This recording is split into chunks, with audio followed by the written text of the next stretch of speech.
Oke adik-adik, jumpa lagi bersama dengan Kak Andrean. Tentu saja dalam waktu 45 menit ke depan, kita akan kembali membahas soal-soal secara khusus untuk soal-soal bahasa Indonesia UTBK. Seperti yang kakak sudah jelaskan sebelumnya, kalau misalnya di bahasa Indonesia UTBK, adik-adik akan belajar 3 item. Dan untuk hari ini kita belajar untuk yang pemahaman bacaan dan menulis. Nah, sebelumnya kan kita sudah pernah bahas ya soal-soal mengenai PBM atau pemahaman bacaan dan menulis.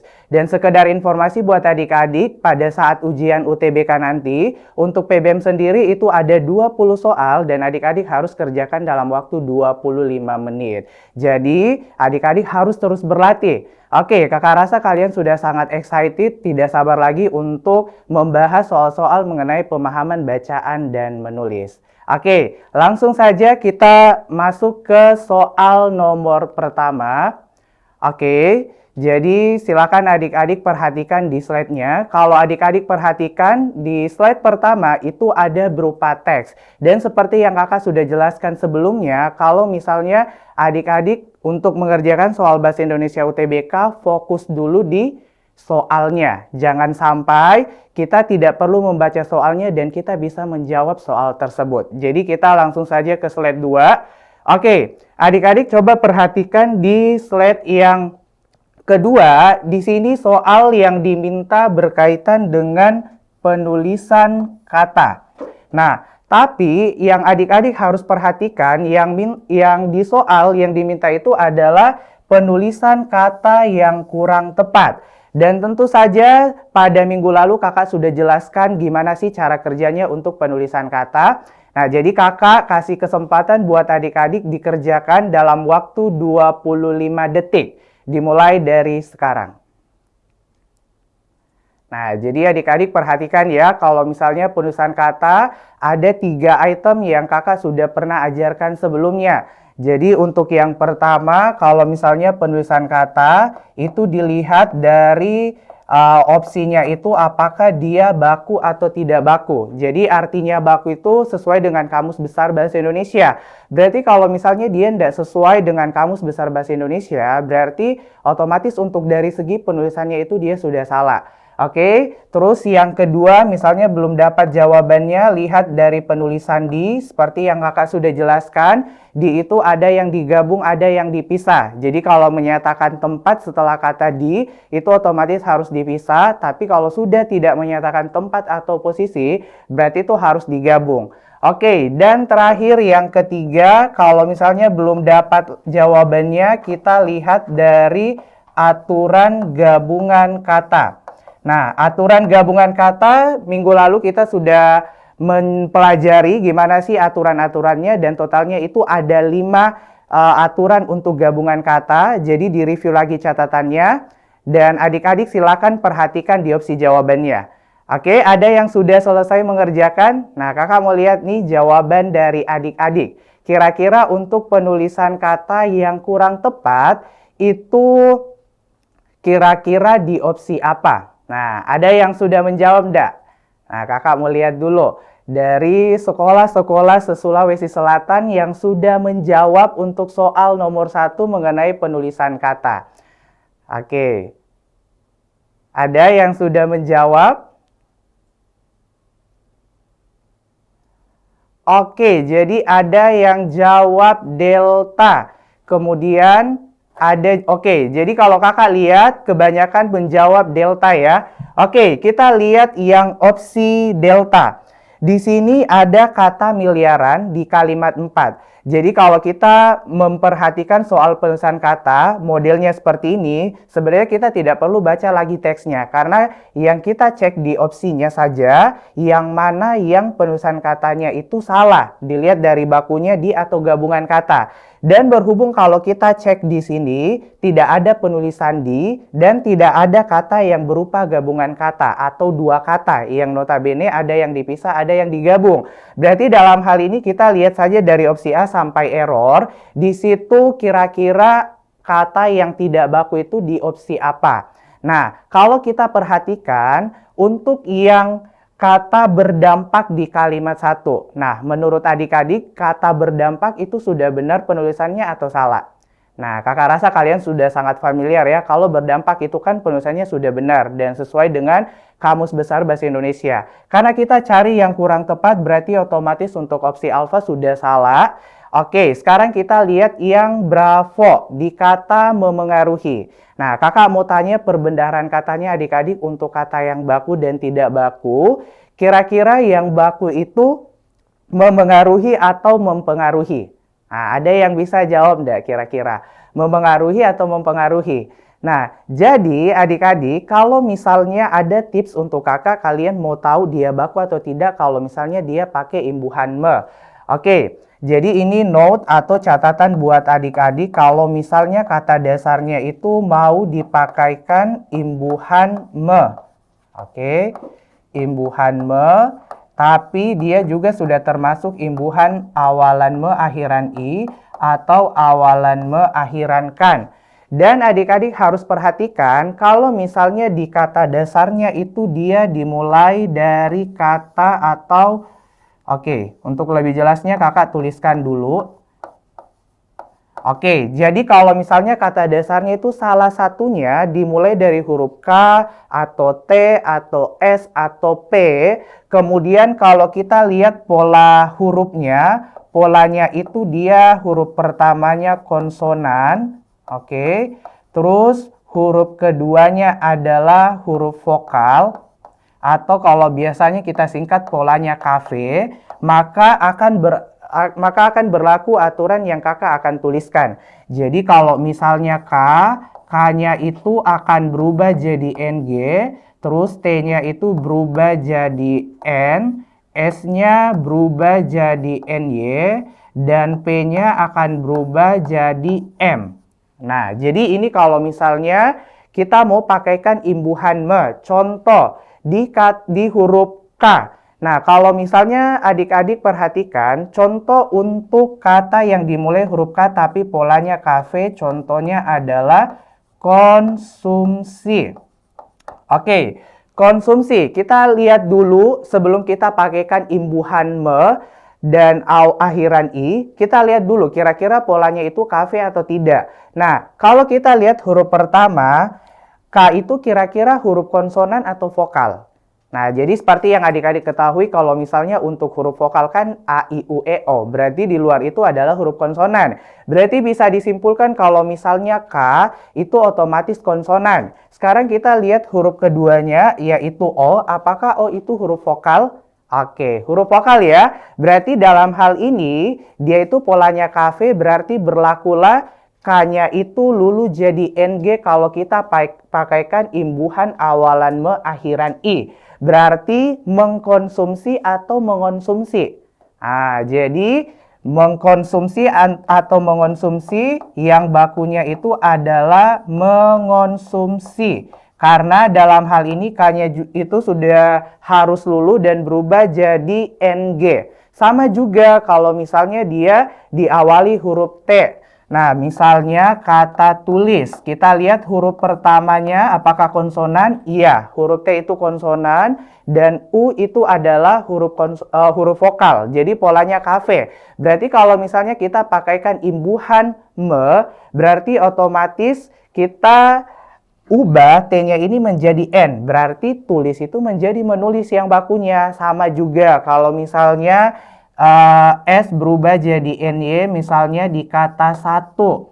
S-nya konsonan, A-nya vokal, berarti polanya kafe. Berarti kalau misalnya kita pakaikan imbuhan me, berarti dia menjadi menyatu. Dan terus kalau kita lihat P, oke, kakak berikan contoh misalnya kata pukul.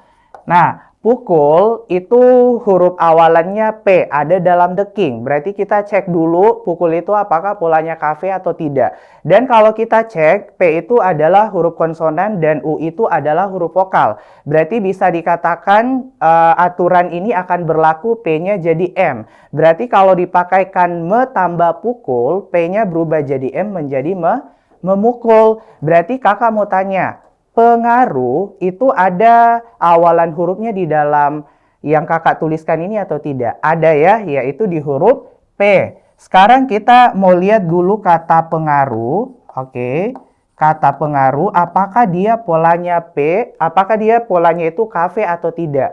Nah, kalau kita cek, P-nya itu kan konsonan. Terus kalau kita lihat E-nya itu adalah huruf vokal. Berarti P-nya itu berubah jadi M. Berarti harusnya memengaruhi, bukan mempengaruhi. Berarti kalau kita lihat di opsi B, otomatis ini juga sudah salah karena kita mau cari yang kurang tepat. Nah, terus kalau kita cek juga di Charlie sanitasi. Menurut adik-adik sanitasi itu baku atau tidak? Nah, ini sudah baku ya. Berarti untuk yang opsi Charlie itu juga otomatis bukan jawabannya. Nah, kalau kita lihat delta sama error, yang otomatis tidak baku itu adalah di opsi delta. Jadi good job untuk adik-adik yang sudah menjawab dan jawabannya adalah bagian delta. Karena berarti perbendaharaan katanya kalian untuk baku tidak baku itu sudah luas. Karena sedetail itu kalau misalnya kita mau kerjakan soal bahasa Indonesia. Miliaran itu tidak baku. Kira-kira bakunya kayak gimana, Kak? Jadi bakunya itu Y-nya itu diganti pakai huruf I. Jadi miliaran, bukan miliaran. Bukan Y tapi I. Jadi itu ya, kalau misalnya untuk penulisan kata, adik-adik cek baku di sama aturan gabungan katanya. Oke? Nah, jelas ya kalau misalnya soal penulisan kata? Oke, jelas ya. Nah, jadi sekarang kita lanjut di soal nomor 2. Oke, kita lihat soal nomor 2. Oke, soal nomor 2. Oke, jadi teksnya ini masih berkaitan dengan teks di soal nomor pertama ya. Jadi otomatis kita akan perhatikan teksnya di slide pertama. Nah, di sini kalau kita cek, yang diminta di soal ini adalah mengenai kesalahan penggunaan kata. Sebelumnya kita kerjakan soal kesalahan penulisan kata. Nah, sekarang kakak mau tanya, kalau misalnya di soal dia mintanya kesalahan penggunaan kata, apakah adik-adik bisa pakai cara kesalahan penulisan kata? Jawabannya tidak. Kenapa tidak? Karena kalau adik-adik pakai cara kerja penulisan kata, kalian bisa jadi tidak akan bisa mendapat jawaban kesalahan penggunaan katanya. Jadi kalau misalnya di soal dia minta kesalahan penggunaan kata, berarti adik-adik harus cari dari segi posisi katanya. Jadi ingat, kalau kesalahan penggunaan kata, lihat kata yang posisinya salah. Oke, ciri-ciri posisi katanya itu salah kayak gimana, Kak? Jadi biasanya itu deh dilihat dari segi imbuhannya. Kata yang pakai imbuhan itu salah. Nah, jadi kalau misalnya kesalahan penggunaan kata, biasanya kalau kita baca dan kayak ada yang mengganjal, bisa jadi ada katanya yang salah posisi, dalam artian imbuhannya salah. Contoh simpel saja, misalnya kakak berikan contoh, saya dicuci baju. Nah, kalau kita baca saya dicuci baju itu kan mengganjal ya. Berarti otomatis ada kata yang salah posisi. Especially ini atau secara khususnya itu kita bisa lihat lewat imbuhannya. Yang salah kan otomatis di kata dicuci. Nah, dicuci itu salah imbuhannya. Harusnya pakai imbuhan apa? Jadi harusnya pakai imbuhan awalan me. Berarti untuk penulisan benarnya untuk penggunaan kata harusnya saya mencuci baju. Jadi adik-adik ingat, kesalahan penggunaan kata itu identiknya lebih ke imbuhan yang salah. Berarti dalam hal ini kita cek dulu di opsinya, kita pakai sistem eliminasi. Kira-kira dari opsi A sampai error, kata yang pakai imbuhan itu di opsi apa saja?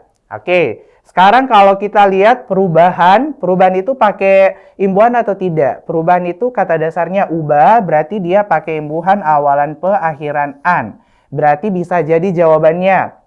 Oke, peningkatan kata dasarnya tingkat, berarti dia juga sama pakai imbuhan awalan pe, akhiran an. Dimiliki kata dasarnya apa? Kata dasarnya milik, berarti dia pakai imbuhan di dan akhiran i. Sementara kalau kita lihat di opsi delta dan error yang dimana dia berupa banjir dan populasi itu tidak pakai imbuhan. Berarti untuk yang delta dan error kita eliminasi. Berarti kita fokus dulu di opsi A, B, dan Charlie. Nah, seperti yang kakak jelaskan tadi, biasanya kalau posisi katanya salah, biasanya kalau kita baca dan agak mengganjal, berarti bisa jadi ada katanya yang salah imbuhan. Misalnya yang tadi, yang dia pakai imbuhan di soal, tapi ternyata harusnya pakai imbuhan me. Berarti kita lihat dulu di kata perubahan di kalimat kedua. Oke, kalimat kedua kita perhatikan kata perubahan, kakak bacakan. Perubahan iklim juga mengubah pola curah hujan, memengaruhi ketersediaan udara, dan memperburuk kerusakan akibat banjir dan kekeringan di seluruh dunia. Adik-adik kalau misalnya baca kalimat dua ini dengan adanya kata perubahan, itu mengganjal atau aman? Nah, kalau kita baca aman ya, kalau dari segi posisi tidak ada yang mengganjal, berarti so far sejauh ini untuk kalimat dua perubahan itu aman, berarti bukan jawabannya. Oke, sekarang kita lanjut di opsi B, di kata peningkatan di kalimat ketiga. Berarti Alfa sudah salah ya. Nah, sekarang kita lihat yang Bravo di kata peningkatan kalimat 3. Kita lihat kalimat 3-nya. Di situ kalau kita lihat Badan Meteorologi Dunia WMO menyatakan peningkatan banjir dapat menghancurkan. Peningkatan juga sudah benar posisinya karena kalau kita baca itu aman saja. Berarti kita lihat dulu di opsi yang Charlie, kata dimiliki di kalimat keempat. Oke, kita lihat kata dimiliki di kalimat keempat. Nah, ini kakak bacakan. Akibat juru bicara MO Claire Nulis mengatakan miliaran orang dimiliki akses yang terbatas. Miliaran orang dimiliki akses yang terbatas. Itu kan kalau kita baca kayak mengganjal. Jadi otomatis berarti bisa saja kata dimiliki itu salah imbuhan. Nah, jadi kira-kira dia pakai imbuhan apa? Harusnya pakai imbuhan awalan me, akhiran i. Nah, sekarang kalau kita ubah, apakah kalau kita baca dia sudah bagus dari segi penggunaan bacaannya atau tidak? Nah, kakak bacakan. Akibatnya juru bicara MO, Claire Nulis, mengatakan miliaran orang memiliki akses yang terbatas. Nah, itu kan sudah benar posisinya ya. Oke, berarti sudah jelas kalau misalnya dari segi penggunaan kata, berarti yang benar itu harusnya di opsi Charlie. Nah, jadi di opsi Charlie ya. Karena dimiliki itu harusnya pakai memiliki. Nah, jadi adik-adik ingat ada perbedaan. Kalau kesalahan penggunaan kata, berarti kita lihatnya dari segi posisi kata yang salah. Biasanya yang berpotensi itu kata yang pakai imbuhan. Berarti kalian pakai sistem eliminasi di opsi yang mana yang pakai imbuhan dulu. Baru kita fokus cari yang mana memang ketika kita baca dan agak aneh, berarti bisa jadi ada katanya yang salah posisi atau imbuhannya salah.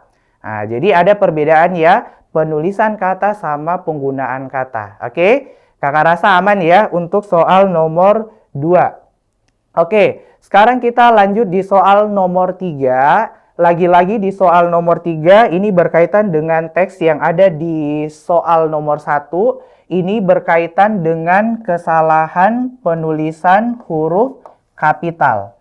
Nah, adik-adik kalau misalnya untuk huruf kapital secara umum itu kan ada beberapa aturan ya. Jadi misalnya nama orang, awal kalimat, nama negara, nama tempat, jabatan yang disertai nama orang, dan organisasi, dan seterusnya. Jadi langsung saja kita cek dulu untuk yang di opsi alfa, itu berarti ada di kalimat pertama ya. Oke, kita lihat kalimat pertama. Oke, nah kalimat pertama selain awal kalimat, kira-kira ada lagi yang kapital atau tidak di kalimat pertama? Oke, kalau kita cek kalimat pertama itu sudah tidak ada lagi yang kapital ya selain awal kalimat. Berarti untuk kalimat 1 penulisan huruf kapitalnya sudah benar. Berarti kita tidak perlu lagi memperhatikan kalimat 1 kira-kira salahnya di mana. Karena berarti bisa jadi ada di soal nomor selanjutnya atau di opsi selanjutnya. Nah, sekarang kita lihat untuk kalimat selanjutnya di opsi B itu ada di kalimat 6. Oke, Kita lihat kalimat 6, selain yang di awal kalimat, ada lagi yang dikapitalkan atau tidak untuk kalimat 6. Nah, coba perhatikan baik-baik. Selain kalimat 6, ada lagi yang dikapitalkan? Oke, tidak ada ya. Nah, jadi kalau misalnya di soal dia minta penggunaan huruf kapital yang salah, berarti ada dua kemungkinan. Kita cek kata yang dikapitalkan apakah benar atau salah, atau kita cek kata yang seharusnya kapital tetapi dia tidak kapitalkan.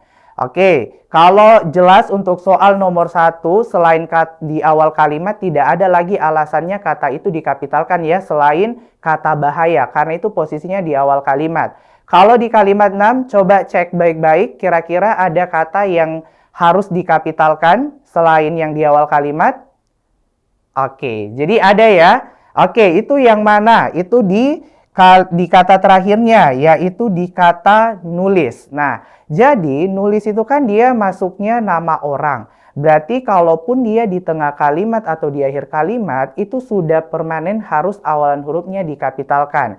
Berarti kalau kita cek untuk yang soal nomor 3, penulisan huruf kapital yang salah kita sudah dapat itu di opsi Bravo. Nah, jadi di opsi Bravo ya. Jadi sudah jelas yaitu di kalimat ke-6.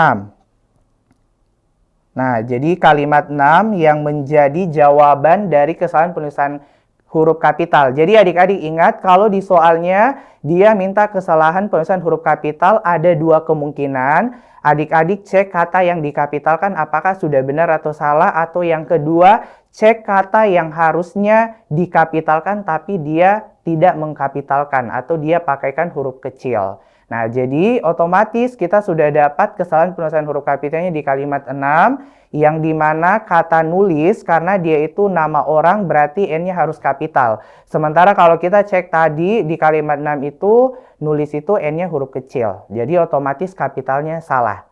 Oke ya? Gimana untuk soal nomor 3? Adik-adik sudah paham? Oke, jadi sarannya kakak direview lagi catatannya mengenai aturan penulisan huruf kapital. Oke, sekarang kita lanjut di soal nomor berikutnya. Soal nomor 4.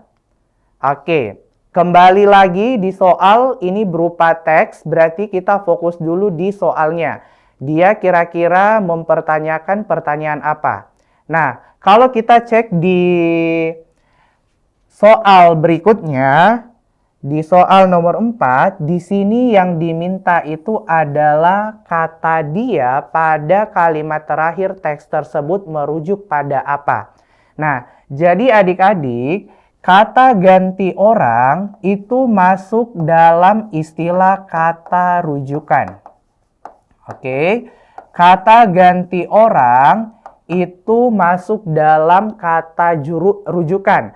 Jadi kata rujukan itu selain nama orang, selain kata ganti orang kayak dia, saya, mereka, itu juga berkaitan dengan kata tersebut, ini, itu, kesana, kesini, itu semua rujukan. Yang dimana karena dia berupa rujukan, upaya kita tahu apa yang dimaksudkan di kata rujukan itu berarti ada dua opsi kemungkinan. Jadi yang pertama kita bisa baca kalimat yang terdapat kata rujukannya.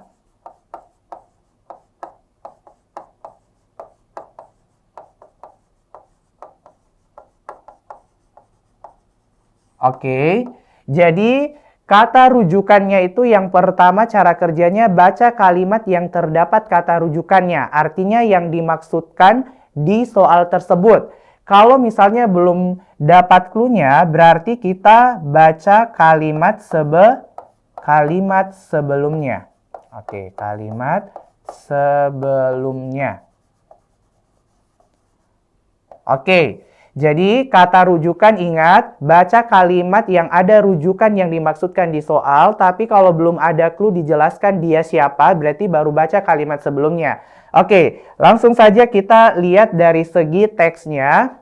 Oke, nah di sini kalimat terakhir, kalimat 6, ada kata dia. Oke, Jadi ada kata dia dan kita mau lihat dulu di kalimat yang ada kata dianya apakah sudah ada clue siapa yang dimaksud atau tidak.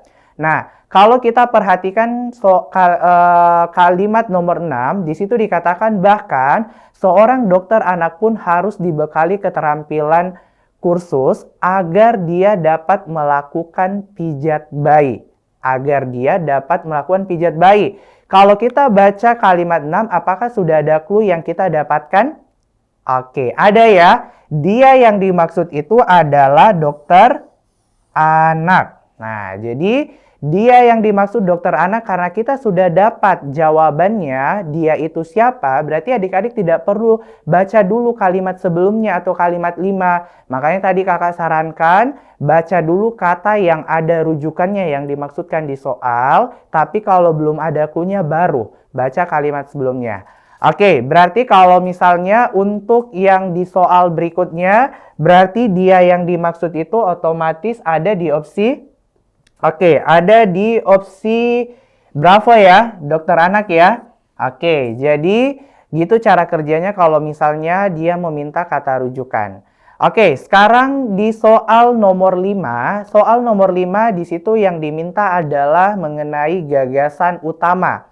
Oke, adik-adik kalau misalnya adik-adik mempelajari gagasan utama itu letaknya ada di mana? Letaknya itu ada di dalam kalimat utama. Oke, kakak ulangi, gagasan utama itu posisinya ada di dalam kalimat utama.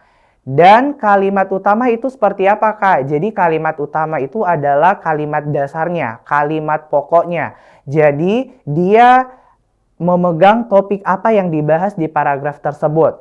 Berarti ciri-cirinya kalau kalimat ini kita hapuskan, maka kalimat yang dibawanya pun itu tidak bisa berdiri. Kenapa? Karena dalam hal ini apa yang dia mau bahas kalau kalimat pemegang topiknya itu dihilangkan. Jadi itu ciri-cirinya kalimat utama atau kalimat dasar. Berarti secara otomatis kalau adik-adik sudah dapatkan kalimat utamanya, berarti kalian sudah dapatkan gagasan utamanya. Jadi kakak mau menjelaskan kalau biasanya di dalam soal-soal UTBK, kalimat utama itu kebanyakan ada di awal paragraf. Oke, kebanyakan ada di awal paragraf, berarti kemungkinan bisa jadi ada dalam kalimat pertama atau kedua atau ketiga dan seterusnya. Ini kan ada banyak pilihan. Nah, tapi kakak mau jelaskan kembali kalau misalnya di dalam kalimat utama itu paling dominan di awal paragrafnya di kalimat pertama. Jadi sarannya kakak fokus dulu di kalimat pertama dalam teksnya. Siapa tahu di kalimat pertama itu sudah jelas apa yang dibahas di dalam teks tersebut. Jadi tanpa membaca keseluruhan teks. Oke, kalimat utama ada di awal, paling dominan di kalimat 1, berarti sesuai rekomendasi. Adik-adik cek dulu di kalimat pertamanya. Oke, kita lihat kalimat sebelumnya. Kalimat pertama di situ dikatakan pijat bayi tidak boleh sembarangan. Perlu orang dengan keahlian khusus untuk melakukannya. Nah, kira-kira ini bisa dikatakan sebagai kalimat dasarnya. Kita lihat kalimat 2. Apakah itu kelanjutan dari penjelasan kalimat 1? Di kalimat 2 dijelaskan bagi sebagian orang, pijat bayi dipercaya dapat merangsang pertumbuhan otot dan saraf. Nah, di sini kalau kita perhatikan, kalau kita perhatikan di kalimat 2, dia kembali menjelaskan tentang pijat bayi. Berarti bisa disimpulkan untuk gagasan utama atau kalimat utamanya sudah benar di kalimat 1. Karena kalimat 1, dia adalah pelopornya. Apa yang mau dibahas di kalimat-kalimat selanjutnya. Dan kalau kita lihat kalimat 3 dan seterusnya itu membahas tentang pijat bayi ya. Oke. Nah, berarti kalau untuk nomor yang kita bahas, berarti jawabannya itu ada di opsi, ada di opsi alfa. Nah, jadi gagasan utamanya itu ada di kalimat 1 karena dia yang menjadi pelopor untuk kalimat-kalimat lain yang dimana mereka menjelaskan apa yang dikatakan di kalimat 1 yaitu mengenai pijat pijat bayi. Nah, jadi itu kalau misalnya untuk gagasan utama ya. Jadi ingat saja deh, kebanyakan itu ada di awal paragraf, dominannya kalimat satu. Jadi sarannya kakak, kalau sudah baca kalimat satunya, cari di opsi yang mana yang berkaitan dengan apa yang dikatakan kalimat satu, berarti otomatis itu jawabannya. Biar adik-adik bisa menghemat waktu dan tanpa membaca keseluruhan teksnya. Oke, jadi gitu kalau misalnya adik-adik dapat soal gagasan utama. Oh iya, jadi gagasan utama itu sama juga dengan ide pokok atau topik pembahasan. Cara kerjanya sama, lewat kalimat utama yang kita tentukan. Oke, jadi itu ya untuk soal gagasan utama. Oke, kita lanjut di kalimat berikutnya. Nah, di kalimat berikutnya dia meminta konjungsi yang kurang tepat. Jadi sudah ditebalkan yang kurang tepat. Berarti kita cari yang salah. Nah, adik-adik, kalau misalnya untuk konjungsi itu posisinya kira-kira ada di mana saja kalau di dalam kalimat. Nah, jadi kalau misalnya untuk konjungsi posisinya itu cuma ada dua di kalimat. Kalau bukan di awal, oke. Kalau bukan di awal, dia ada di tengah. Nah, jadi adik-adik ingat, posisi konjungsi itu ada yang di awal, ada yang di tengah. Jadi kalau misalnya dari segi istilahnya, awal kalimat itu berarti dia konjungsi antar kalimat. Oke. Sementara kalau misalnya dia di tengah, istilahnya itu dia konjungsi intra kalimat. Oke. Nah, sekarang kalau misalnya di konjungsi, dia juga itu dilihat dari segi hubungannya. Jadi kalau dalam konjungsi, hubungannya itu ada beberapa. Jadi ada hubungan penambahan informasi, ada penegasan, ada pertentangan, dan seterusnya. Oke, langsung saja kita bahas, kita cek di opsi jawaban. Dari A sampai error, di situ sudah dikemukakan konjungsi-konjungsi apa yang dimaksudkan. Jadi kita lihat dulu dari opsi error. Opsi error, konjungsinya itu berupa konjungsi bahkan. Oke, kita harus tahu dulu kalau misalnya bahkan itu posisinya ada di mana. Biar kita bisa cek kira-kira untuk konjungsinya itu tepat posisinya atau tidak. Nah, sekedar informasi, kalau konjungsi bahkan, dia itu adalah konjungsi hubungan penegasan. Jadi dia tegaskan situasi yang ada di kalimat itu. Nah, untuk dari segi posisinya, dia itu ada dua. Jadi dia multifungsi. Bahkan, itu posisinya ada di awal, tapi bisa juga di tengah. Lagi-lagi berarti ini berkaitan dengan kalimat efektif. Adik-adik harus tahu posisi konjungsi kapan dia di awal, kapan di tengah. Karena jangan sampai misalnya di soal dia taruh konjungsinya di awal, sementara konjungsi tersebut posisinya ada di tengah. Nah, berarti itu sudah masuk juga kalimat tidak efektif. Jadi makanya ini untuk materi konjungsi banyak benefitnya kalau adik-adik tahu dari segi posisinya, hubungannya, dan pasangannya. Nanti kita bahas di soal berikutnya. Kalau misalnya adik-adik sudah tahu dan hafal, berarti sepersekian detik adik-adik bisa jawab model soal seperti ini. Jadi makanya sangat direkomendasikan adik-adik belajar untuk dari segi posisi konjungsi dan yang kedua ada namanya pasangan konjungsi atau korelatif. Nah, kalau penegasan, dia itu multifungsi bisa di awal, bisa di tengah.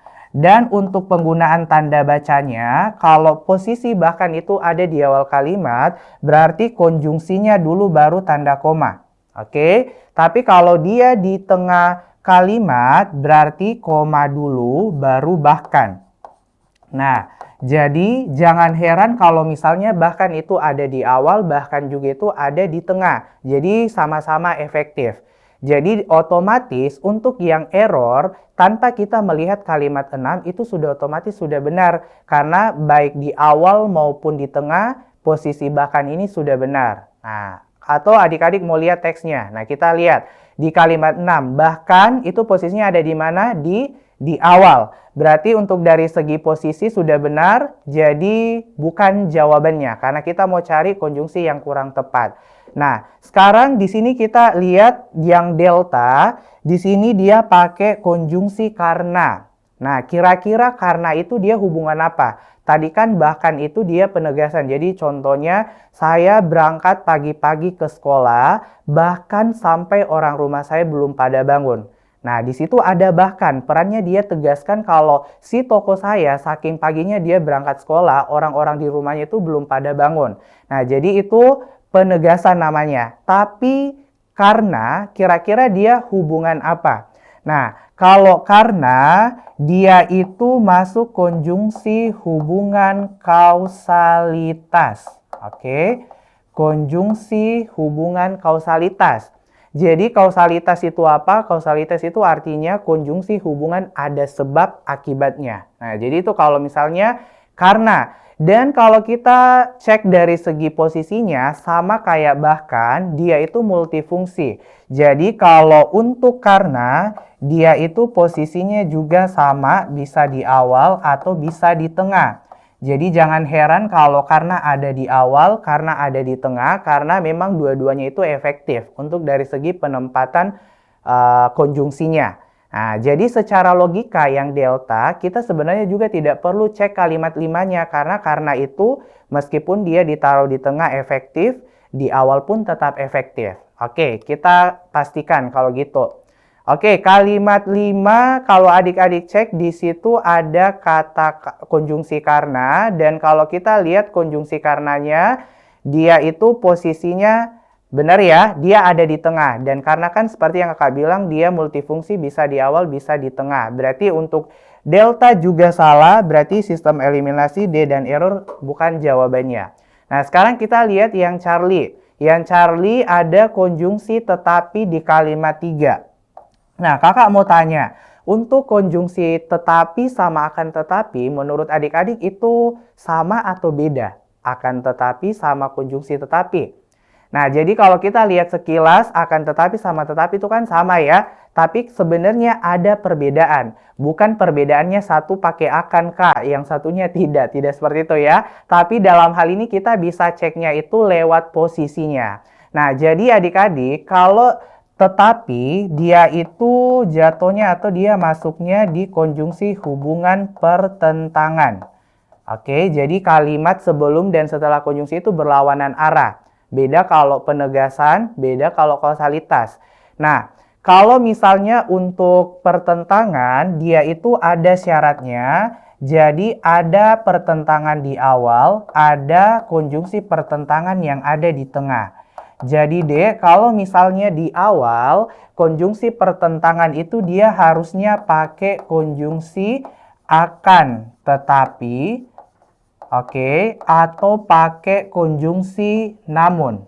Oke. Sementara kalau di tengah dia itu pakai konjungsi tetapi, oke, sedangkan dan melainkan. Oke, sedangkan dan melainkan. Nah, jadi kalau misalnya akan tetapi itu ada di tengah kalimat, itu berarti benar atau salah? Nah, berarti jawabannya salah, kurang tepat. Jadi dia masuk juga kalimat tidak efektif karena dalam hal ini akan tetapi dia hubungan pertentangan yang posisinya di awal. Sama juga, sedangkan itu tidak boleh ada di awal karena sedangkan itu dia pertentangan yang posisinya ada di tengah. Jadi adik-adik harus tahu akan tetapi sama tetapi itu beda dari segi posisinya. Karena dia sudah beda dari segi posisinya, berarti kita cek dulu, pastikan konjungsi tetapi itu ada di tengah. Oke? Sekarang kita lihat di teksnya. Jadi di teksnya tetapi itu tadi ada di kalimat ketiga ya. Oke, kita lihat kalimat ketiga, ada konjungsi tetapi yang adik-adik dapatkan. Ada. Oke, jadi kalau kita lihat tetapi itu di kalimat 3 dia posisikan ada di awal kalimat. Nah, berarti ini kira-kira benar atau salah?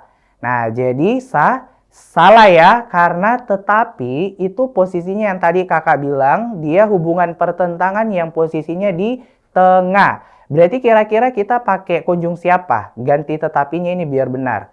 Oke, jadi pakai akan tetapi atau namun. Nah, jadi otomatis kita sudah dapat ya jawabannya. Tetapi itu di kalimat 3 dia taruh di awal, sementara posisi tetapi itu dia harusnya di tengah. Berarti untuk nomor selanjutnya jawabannya itu adalah opsi Charlie, yaitu kata tetapi di kalimat 3. Jadi sepenting itu adik-adik harus tahu dari segi posisi dan hubungannya. Dan adik-adik harus tahu kalau misalnya dan itu hubungan penambahan informasi. Oke, penambahan informasi, tapi posisinya itu dia ada di tengah. Oke. Dan itu posisinya penambahan informasi, posisinya di tengah. Contohnya, saya membeli baju dan celana. Nah, saya membeli baju dan celana. Di situ kan ada dan, baju dan celana. Nah, di situ dia tambahkan informasi kalau si toko saya itu selain dia beli baju, dia beli celana. Jadi seperti itu ya. Jadi dan itu tidak boleh di awal. Kalau penambahan informasi di awal itu selain itu. Dan kalau misalnya untuk dengan itu hubungan menyatakan cara. Untuk posisinya dia dominannya lebih di tengah kalimat.